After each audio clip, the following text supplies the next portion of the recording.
Russell's viper, যে সাপের নাম শুনলেই গা ছমছম করে। ভয়ঙ্কর বিষধর সাপ রাসেল ভাইপার ফিরে এসেছে।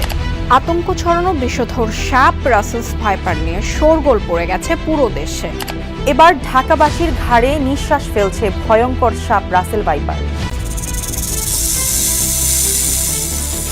সাম্প্রতিক সময়ে বাংলাদেশের সবচেয়ে আলোচিত খবর হচ্ছে রাসেলস ভাইপার সাপ। এ খবর এতই আলোচিত যে বিভিন্ন সোশ্যাল মিডিয়া এবং সংবাদ মাধ্যমে এমন ভাবে প্রচার প্রসার করা হচ্ছে যে যা জনজীবনে তৈরি করছে আতঙ্ক এবং ভয়। রাসেলস ভাইপার সাপটি পৃথিবীর সবচেয়ে বিষধর সাপ না হয়েও কিভাবে বাংলাদেশে এত আতঙ্কের সৃষ্টি করলো এবং রাসেলস ভাইপার সাপ নিয়ে যে মাত্রায় উদ্বেগ প্রকাশ করা হচ্ছে তা কতটা যৌক্তিক, তাই আলোচনা করা হবে আজকের ভিডিওটিতে।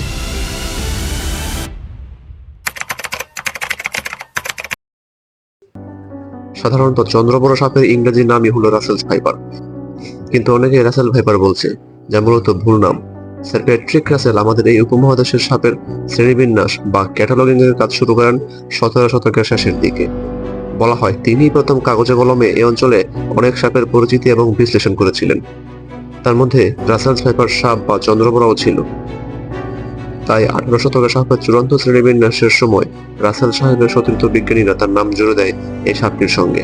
সে থেকে চন্দ্রবড়া হয়ে ওঠে রাসেলস ভাইপার।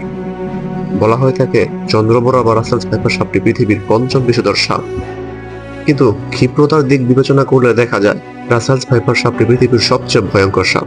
এর ক্ষিপ্র গতি এতই বেশি যে মাত্র 1 সেকেন্ডের 16 ভাগের 1 ভাগ সময়ে কামড় বসানো সম্পূর্ণ করতে পারে।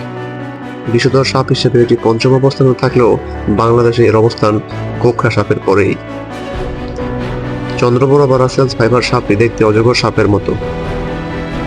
আকৃতিতে 1.4 মিটার হতে 2 মিটার পর্যন্ত লম্বা হতে পারে। এবং আরো একটি অবাক করা তথ্য হচ্ছে যে যেখানে অন্য সব সাপ ডিম পারে, কিন্তু রাসেলস ভাইপার সাপটি সরাসরি বাচ্চা প্রসব করে এবং এর সংখ্যা গড়ে 40টি থেকে 80টি পর্যন্ত হতে পারে, যার কারণেই এরা দ্রুত বংশ বিস্তার করছে। এক পরিসংখ্যানে দেখা গিয়েছে গোখরা সাপ কামড়ালে চিকিৎসা না নিলে গড়ে 8 ঘন্টা পর, কেউটে সাপ কামড়ালে গড়ে 18 ঘন্টা পর এবং চন্দ্রবড়া বা রাসেলস ভাইপার সাপটি কামড়ালে গড়ে 72 ঘন্টা পর রোগীর মৃত্যু হতে পারে। বিশেষজ্ঞদের মতে অন্য কোনো অসুস্থতা না থাকলে রোগী সহজে 72 ঘন্টার আগে মারা যায় না। বাংলাদেশে রাসেলস ভাইপার কামড় দেওয়ার পর 15 দিন পর্যন্ত বেঁচে থাকার রেকর্ড আছে। কিন্তু বিভিন্ন সোশ্যাল মিডিয়া এবং গণমাধ্যমে এই খবর এমন ভাবে প্রচার প্রসার করা হচ্ছে যে মানুষের মধ্যে সৃষ্টি হয়েছে কৃত্রিম আতঙ্ক। এখন কথা হচ্ছে চন্দ্রবড়া বা রাসেলস ভাইপার সাপটি কেন মানুষকে এত বেশি কামড়াচ্ছে? মানুষ যেমন সাপকে ভয় পায়, তেমনি সাপও মানুষকে এড়িয়ে চলে। প্রায় সব সাপই মানুষের উপস্থিতি টের পেলে সরে যায়, কিন্তু চন্দ্রবড়া বা রাসেলস ভাইপার মানুষ দেখলে তেড়ে আসে কামড় বসাতে। সাপ গবেষক বিশেষজ্ঞরা বলছেন এই প্রজাতির সাপ কামড়ালে তারও চিকিৎসা আছে এবং সময়মতো চিকিৎসা দিতে পারলে মৃত্যু ঝুঁকি কমে আসে।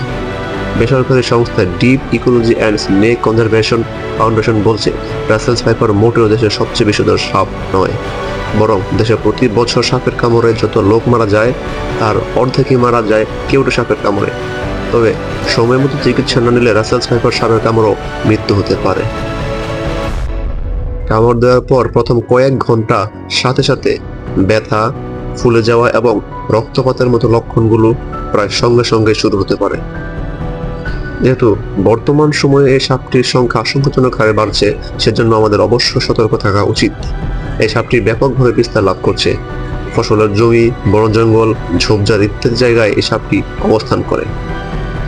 ফসলের জমিতে কাজ করার সময় সতর্কতা অবলম্বন করতে হবে। সাপটি কামড় দেওয়ার পর কোনো প্রকার কবিরাজ ও ওঝার কাছে না গিয়ে ডাক্তারের কাছে যেতে হবে।